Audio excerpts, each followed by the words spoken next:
he didn't know it at the time, but Saroyan was a father figure for me. I didn't have a father. And Voyages had just gotten published then, 1971 actually. And Saroyan wrote a little note to my publisher that he really liked the book. It meant a lot to me. Saroyan was my mother's age, a little bit younger than my mother. Was born 1905, and Saroyan I think was born 1908. And but Saroyan was born in this country. He didn't experience the massacre of Armenians in Turkey, because his family had come in the earlier on, before 1900. The massacre was in 1915, and so my mother was a survivor of that massacre. She was about 9 or 10, and then she came to this country in 1921, and my father was her second husband. I was born late in 1940, and I wrote that first book, which was largely about my father, and then years passed, and I wrote a novel about. It's about actually an artist who's trying to paint the picture of his mother's mother. My mother couldn't remember her mother's face. She remembered her mother, but couldn't remember her mother's face clearly. And so the novel is based on my personal experience of wondering what my grandmother looked like. And I became an artist while I was writing this book, and so the narrator of the book is an artist trying to imagine what his mother's mother looks like, and in trying to imagine this, he has to encounter the massacre where his grandmother was killed and that his mother survived. And so this book I wrote is about that story, and it was published in, I wrote it in 1980, but was published in 1986 by a small press here in Berkeley. And I did the cover. The cover is supposed to be the grandmother, but actually I did a practice painting of my mother from a passport photo. So this is actually my mother when she was 16. Okay, so I'm going to, and then recently, not too long ago, I wrote a non-fiction book about my mother, and that's largely about her decline in the nursing home, and that book is called The Artist and His Mother. The title is from a famous painting by an Armenian painter who did a painting of him and his mother surviving the massacre, which was called The Artist and His Mother. So that's the background of what I'm going to read. And now this book, The Orders of Memory, is a novel, and I told you that it's narrated by an artist who's trying to imagine what his grandmother looked like, and it's partly his mother's in here as a girl, and so forth and so on. But this novel is, as the novel progresses, there's a chorus. Now, a chorus in Greek tragedies, old ancient Greek tragedies, the chorus is a body of several singers who comment on the tragedy. and that the chorus is always used on the side of the tragedy, the ancient Greek tragedy. Now, in my book, I have a chorus. My book is not really a tragedy, though it has very sad moments to it. But but I have a chorus, and this chorus is I imagine these four old Armenian women, and who have come from where my mother and I came from. My mother, I was born in West Hoboken, New Jersey, which is across the river from Manhattan, and that in West Hoboken was a community of Armenians who, like my mother, had immigrated to this country in the 1920s, and so these women, like my mother, came from West Hoboken, but like my mother, they had moved to Fresno. My mother had moved to Fresno during the 70s. My brother moved out here, and my mother retired, and she came and moved to Fresno, and so where I would visit her. I've been living in Berkeley, and so I imagined these four old Armenian women, like my mother, who came from West Hoboken, were now living in Fresno, and they're sitting by a vineyard, a grape vineyard, and they're reminiscing about their life in West Hoboken, but also about the massacre which they survived too, like my mother. And so there are four of them, and I'm going to read, as I read, I'm just going to read their voices, but you got to imagine that there are four of them speaking. And I have a little picture here of actually from an old photo, family photo of three of these women when they were young, and the fourth one is taking the picture. Okay, so I'm going to read the chorus that's interspersed throughout the novel. You have to imagine that four of them are speaking. This is the first one, first chorus.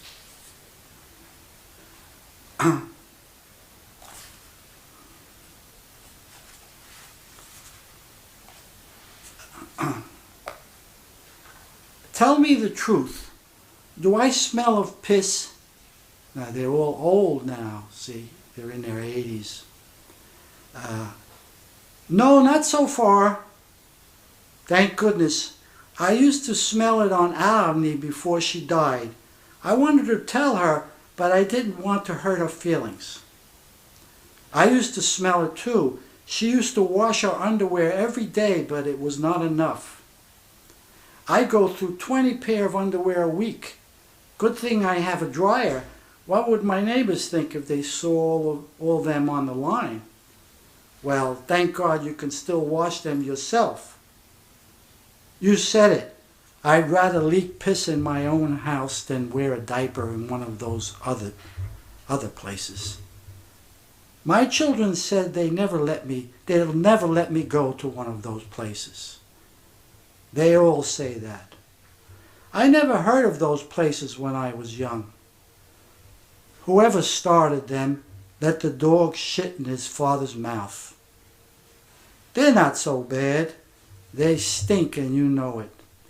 Everywhere stinks if your ass is shitty. Just like the lag. What lag? The lag with the shitty ass. The lag means a duck in Armenian. Every time he'd fly to a lake, he would say it stinks here, and everywhere he went would stink because he would stink. Let's talk about something else. Bring some pumpkin seeds. I want to do something else with my mouth. No, We must keep talking. Talking is good for us, no matter what we talk about.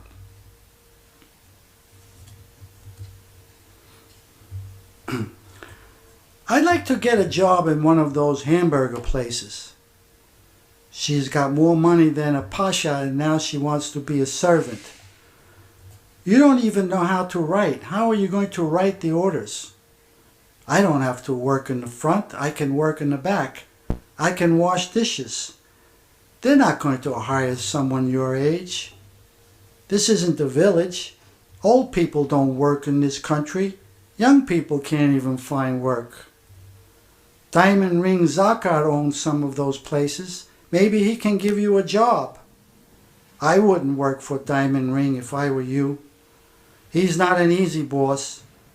He was a slave himself when he was a child. Was he one too? His mother left him under a tree before she was slaughtered. Some Kurds got him and made him a slave. He lived with them for some years before he escaped. He's a good boy. He can't help it if he loves money. So what good did it do him? He waited till he was 50 to marry, and then to one who couldn't have a child. I wonder who he'll leave his money to. The government will get it.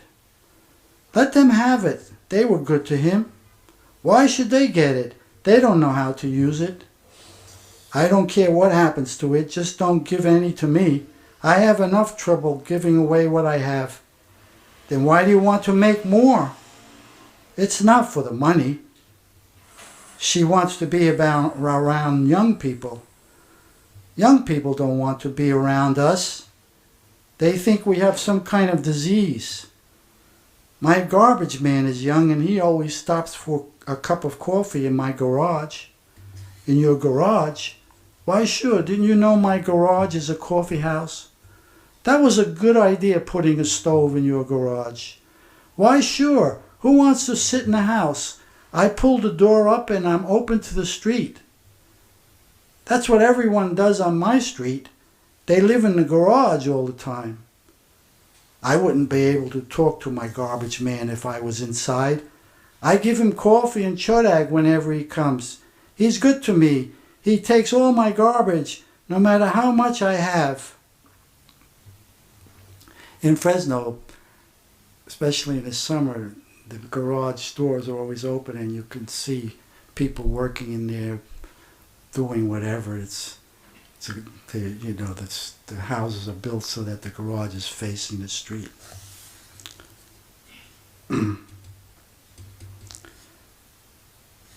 Where was your mother buried?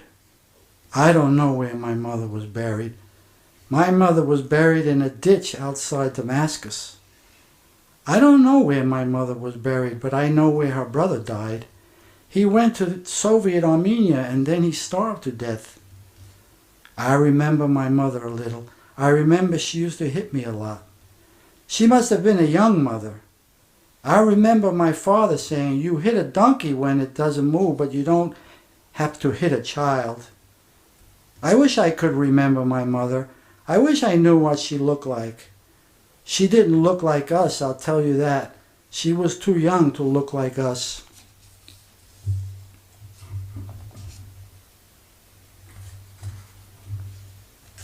I dreamt of my husband last night. Was it a sex dream? Not really. We just hugged and kissed. Did he give you something? It's good if the dead give you something, but it's bad if they take something away. We just kissed. How old was he? He was young. How old were you? I guess I was young too. He was a good boy. He could have lived a little longer. He drank too much. No, he didn't. But he liked his arach. They all liked their arach. That's because it was Zivat's arach. She was the best bootlegger around. Her whole house used to stink every harvest time. The Italians would be making wine and she would be soaking raisins, and that whole house used to stink like sea caucus. Sea caucus doesn't stink anymore, at least that's what they say.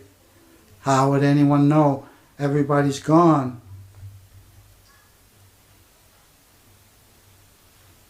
In my village, we ate almonds in the spring when the nut was like milk and the green shell still soft. I don't remember much about where I lived. I remember my hometown very well. I can even tell you the names of the streets. They don't have those names anymore. The Muslims live there now. They're supposed to be very poor. Let them be poor and more poor. Don't say that. They don't know what happened. They weren't even born then. So what? So have compassion. For a filthy Muslim who lives in my father's house? You don't want that house anyway. You got a better house here. I got 2 houses here, so what? So let them live there. They have no right to live there. Let my own people live there. Who? Not me. I'd go for a visit. What for? She misses her almonds. I have an almond tree in my backyard. Not for the almonds, for the river. What river? The river where I played when I was a child. Oh, you and your river. I remember Lucia's body in the bathhouse. She was so beautiful she felt ashamed. She didn't feel ashamed. The old women made her feel ashamed. What mouths they had. Now we have them. Do we? My grandmother doesn't even wear a brassiere, and do I say anything? When I was her age, I couldn't even shave my legs without the old women calling me a whore.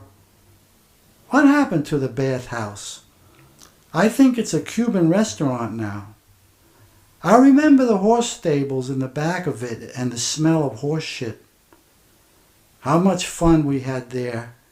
Now men and women sit together, everything showing, even between their legs.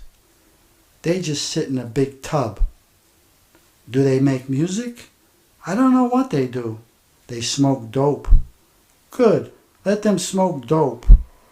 My son-in-law put one of those jacuzzis in his bathroom. Oh yeah? I want one too. I don't need any jacuzzi. I like a good kisa on my body. You can't get that flaxen cloth anymore. My granddaughter wants one. She likes old-fashioned stuff. She has a beautiful body, your granddaughter. I hope it's not too beautiful. Look what happened to Lucia. It's not easy to be beautiful. My mother had to smear herself with shit so they wouldn't rape her. My granddaughter doesn't have to do that. They learn to fight now. They do that Japanese stuff. I saw on the news a woman who broke a man's nose when he tried to rape her. Good for her. Good for her. Did they catch him? Yes, they caught him in the hospital when he went for his nose.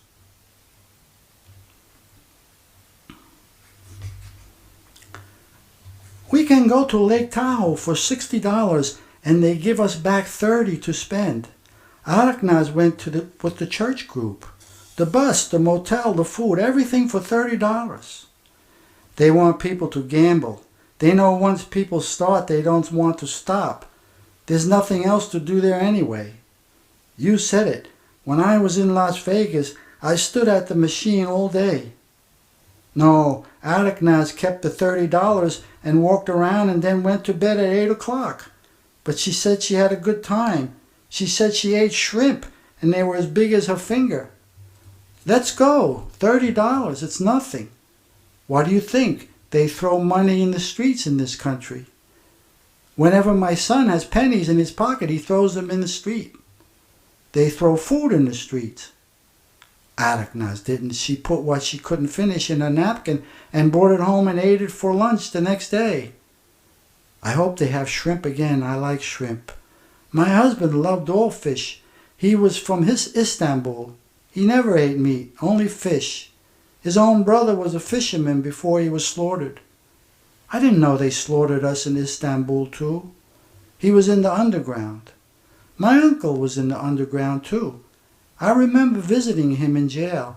I was the only one allowed because I was so young. Yavrum, he said, don't ever forget who you are. Promise me you will never forget who you are. and I had to promise him I would always remember who I am. My grandson's girlfriend came the other day to write recipes. She wants to cook for him, but she's an Audad. I told her, you have to live with me and cook with me to learn these foods. What kind of Audad is she? Audad is the Armenian word for other, which means everybody who's not Armenian. What kind of Audad is she? I don't know. She says she's American. They all say that. I asked her what kind of American, and she said a little of this and a little of that as if she were a recipe. There are no Americans. They just say that to make themselves feel like they're somebody. There won't be any more of us either. Not if we marry a part of this and a part of that. We will be gone when we lose the language. Why should anyone want to keep the language? The language is everything. It gives us history. I don't like history. Let us be a part of this and a part of that. It's safer. What are you saying? Did my father die for nothing? I don't know why your father died. He died because he would not become a Muslim. So they ripped his nails out and slit him open with a butcher knife. That's better than being a Muslim? They would have done that even if he did become a Muslim. They ripped my baby daughter from my arms and threw her in the river. Do you think I could ever be a Muslim after that? They did something else to me. Christians do those things too. I'm not Muslim and I'm not Christian. What are you then?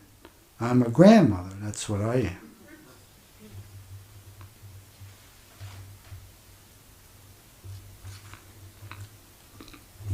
am. Hiripsima is going. She's not the same Ripsima. Sometimes she's the same and then she slips away. Well, she made it this far. Maybe she'll make it to 90. She's already 90. Well, then 95. 90's far enough. It's too far if I can't go to the toilet by myself. She's strong. She'll make it to 95. She wants to see her granddaughter get married. Her children keep her alive. She lives for them. Didn't she have 2 others? She had 2 who died in the desert. She said she wanted to die then, but she didn't. And now she wants to live. It depends on how she feels. I know that feeling. Sometimes I wake up and I want to live, and sometimes I want to go back to sleep. If I don't work, I get sleepy. I start to eat and then I get sleepy. What are you working on now? Rags. Rags? Yes, rags. Can you imagine that? My granddaughter wants a quilt made out of a patchwork of rags. It took me all my life to get out of rags, and now my granddaughter wants to sleep in them.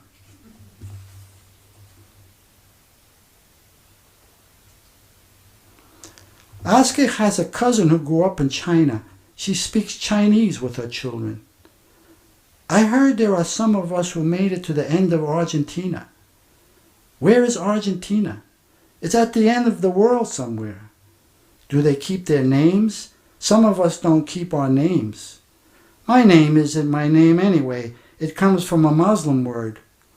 As long as it has our ending, it's okay. Everyone knows who we are by the IAN. Some of us in this town didn't want the IAN. They took the IAN off and even changed their names. How come? We were like dogs in this town while you and I were living back east. The signs here in Fresno, which is actually the truth, the signs here used to say no dogs or Armenians. Now we are the ones who own the signs, and they say no blacks and no Mexicans. They do? Why sure, you think we're any different? The blacks and the Mexicans will own the sign someday, and I wonder what they'll say then. Some of us could pass for blacks or Mexicans. Jackknife Nishan had hair so kinky he could pass for a black in the summertime. The way you eat hot peppers, you could pass for a Mexican. What about Indians? We used to play Indians in the movies. That's because of our big noses. I wonder how we got these noses. Once there's a big nose in a family, it never goes away. Maybe the Indians got their noses in the same place. The Chechens were like Indians. You lived with the Chechens, didn't you? I lived with them for 3 years. After my family was slaughtered, they took me for a slave. I spoke Chechen, I ate Chechen, and I would have had a Chechen child now if I hadn't escaped. How did you escape? I didn't really escape. There were merchants that passed over our plateau, and I would give them notes to take with them. I would write my name and where I was. I did that too.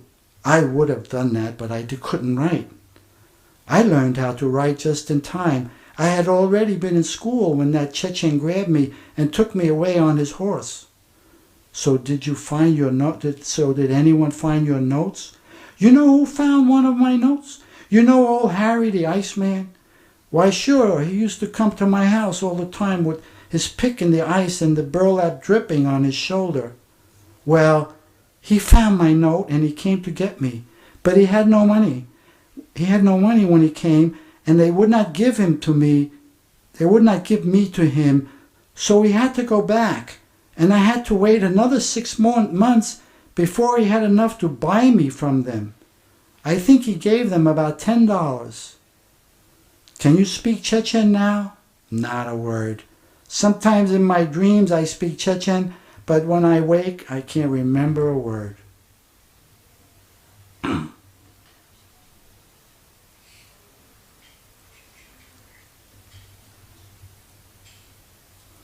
They shot another diplomat. Who? Those who come from Beirut. They grow up with shooting in Beirut. While I was writing this book, there was a civil war in Beirut. They grow up with shooting in Beirut. Did they kill him? No, they just wounded him. They should have killed him.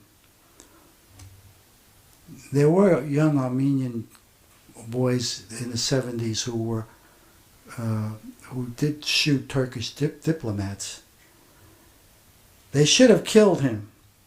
What are you saying? Do you know what you're saying? Of course I know what I'm saying. What good is it to kill the poor man? He's not a poor man, he's a Muslim. He doesn't know what happened. He wasn't even born then. Then he should know. They all should know. She's right. Something must be done. Too many years have gone by and nothing has been done. What do you want to be done? I want them to admit what they did. What for? So everyone knows. So everyone knows, so what? So then it's a beginning. They can begin to pay us back. How are they going to pay us back? I don't care if they pay us back or not as long as they know. My granddaughter knows. She wants to join the underground. Does she want to shoot diplomats? She wants to fight for her race. She just wants to fight. No, she grew up with the stories. Who told her those stories? What kind of stories are they for children? They like to hear those kinds of stories. The Jews play their stories over and over again. There are stories. Our grandchildren should know them. So they can hate and kill? Not to hate and kill, to know where they came from. They came from television. They all come from killing and sex. Not all of them. All of them and all of us. We all come from killing and sex.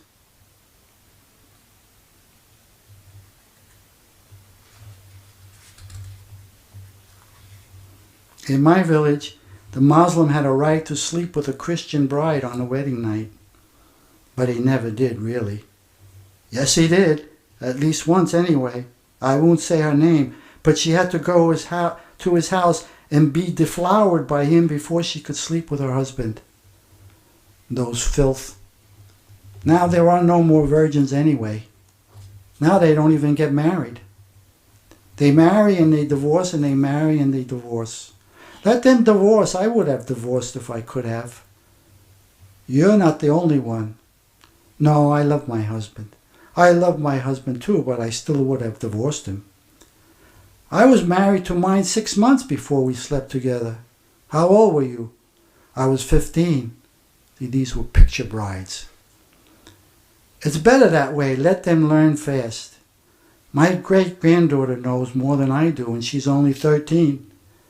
They teach it in school. That's good. Now they won't be jackasses like us. It won't make any difference. Everybody has to learn for themselves. I'm sorry for young people today. Everyone learns in their own way. We had our suffering, and they have theirs.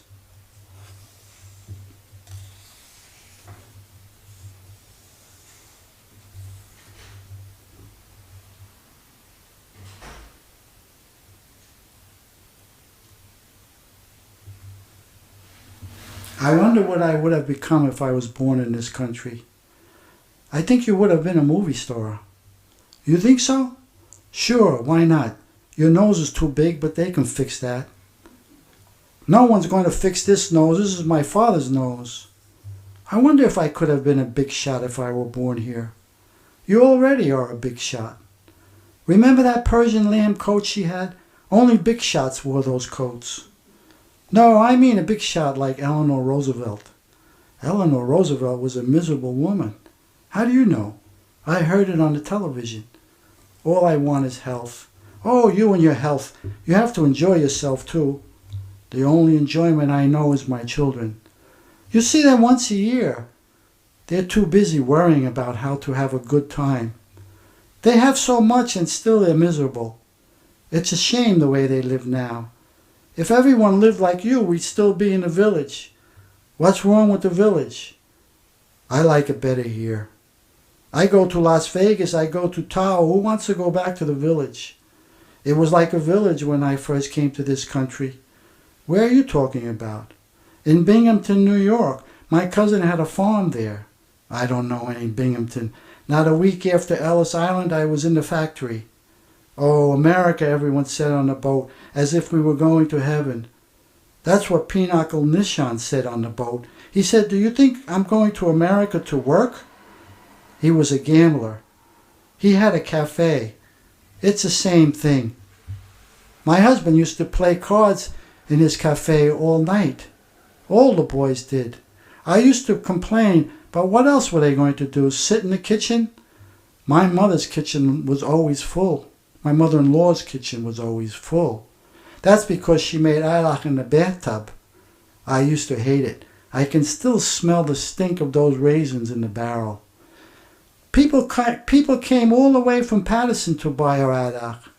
She had a good idea. Maybe I should make aylach in my bathtub, and then my kitchen will be full at night. You need more than aylach to fill your kitchen with people. I don't want my kitchen full. I can hardly keep it clean. My house is too big for me to clean. We should all live in our garages. I lived with my husband and 4 children in an apartment that was not half the size of the house I live alone in now.